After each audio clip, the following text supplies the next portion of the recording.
তাই আমি 27 তারিখে গৌরীপুরে আসলাম, এতদিন বৃন্দাবন ছিল। 28 তারিখে রাত্রি বের হয়েছে, 29 তারিখে সকালে এখানে আছে। তাই কোথায় আসলো, কোথায় কেন আসলো। যখন আমি গৌরীপুর আসলো, সবাই মারকে জিজ্ঞাসা করে, মহারাজ এরকম কি আছে কি যে আপনি বিয়া বাড়িতে যাবেন, কি বেশি কোনো টাকার ব্যাপার আছে কি? मैंने की देखो भाई টাকার ব্যাপার নাই তো মহারাজ, আপনি কি আছে যে 27 তারিখে আসলো তো জার্নি করে রাত্রিতে আবার পাঠ করবে, আবার পাঠ করতে হবে, আজকে যাই কেন যাইতেছো, কারণ কি? কি আছে ভাই, अगर মানুষ को না জানাবে তো ভিতরে ঘুরঘুর করতে থাকবে, না জানে কতজনকে বলতে থাকবে। মানুষের যখন পেট ভরে যায় পরে আর হাল্লা করে না, যতক্ষণ না বলে আমার এটা দো আয় রে ভগবান জানাই দিবে, শান্তি পাবে। আপনি জানে রাখো, এই যখন সবাই আমার কমিটি লোক ওখানে ঘিরে ধরকে, সবাই ঘিরে ধরা আছে, কেন যাবে বলি? তাই আমি বলছি শোনো, বাবা আর দুজন ছেলে বসে আছে, তাই সুপুত্র ছেলে পাওয়া বড় কঠিন আছে। সুপুত্র একটা কুপুত্র বলা যায় আগে। কুপুত্র যে সন্তান হবে, কুপুত্র দুঃখদায়ক, কুপুত্র সন্তান সবসময় দুঃখ দিবে, আর সুপুত্র যে সন্তান হবে যারই হোক তাই ও সুখ দিবে। তাই দুজন বলছে বসে আছে, বলে গুরুজি, ওই বলছে, বাবা বলছে আমার ছেলের বিবাহ হবে, গুরুজি তোমার को আসতে হবে। ছেলেও মার को প্রথম থেকে ভালো পায়, বলে গুরুজি আসতে হবে। বলে আমারও একটা ডিমান্ড আছে, আসলে তো আমি ঠিক, আমার তো ডায়মন্ড লাগবে না, সোনা লাগবে না। বলে কি ডিমান্ড আছে? একটু তো প্রথমে তো ব্যাপারগুলো না গুরুজি কি চাবে বলা, আমি বলছে তোমাদের বিয়ে হবে, আমি আসবে, কথা দিল পুরা ভগবান করাবে, কিন্তু তোমাদের বিয়াতে মাস দিন চলবে না বলা, তবে আমি আসবে।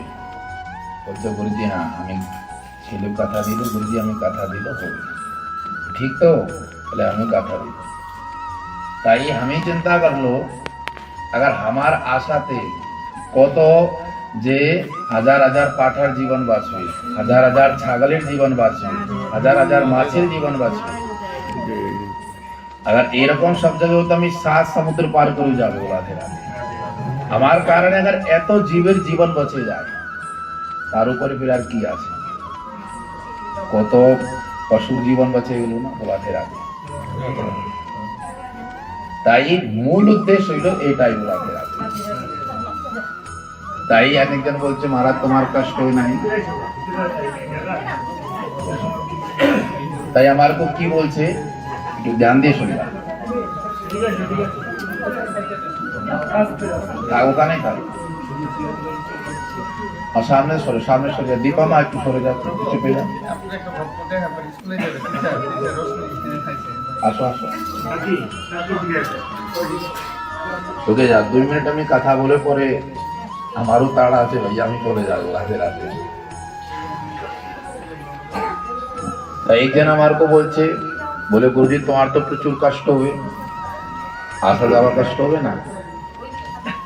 তাই আমি এখানে একটা সুন্দর উত্তর দিব, ধ্যান দিয়ে শুনবা। যখন আমাদের কেউ আত্মীয় থাকে, বড়া ধ্যান দিয়ে বুঝবা, আপন লোক যখন কোথায় আমার অ্যাডমিট আছে হসপিটালে,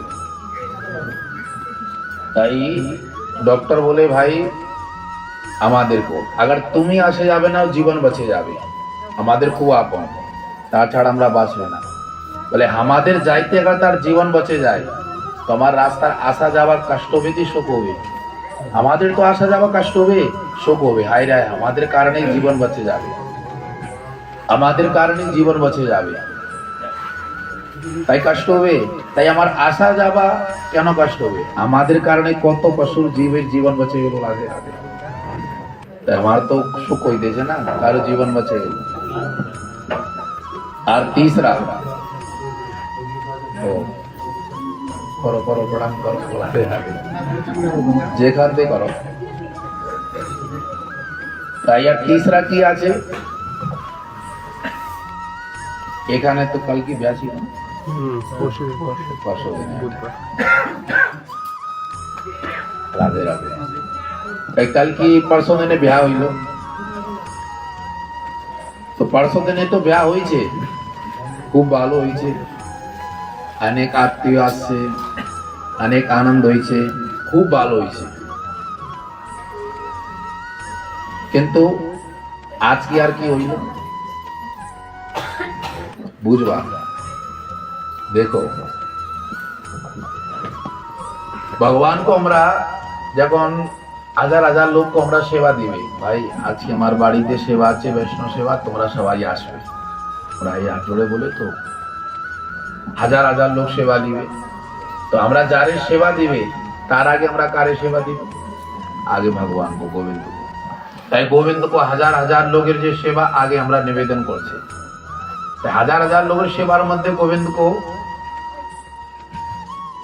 যে কি দিতে হবে, যে ভগবান খাবে এক তুলসী পাতা, আর তুলসী পাতা কত ছোটা আছে, তাই এক তুলসী পাতাতে সম্পূর্ণ সেবা ভগবান বি নেবে, সবাই নেবে। তাই এত হাজার হাজার লোক আসছে, খুব ভালো হয়েছে। কিন্তু এখন যে গুরু বৈষ্ণব আসে গেল, এটা বের সফল হইল বলো।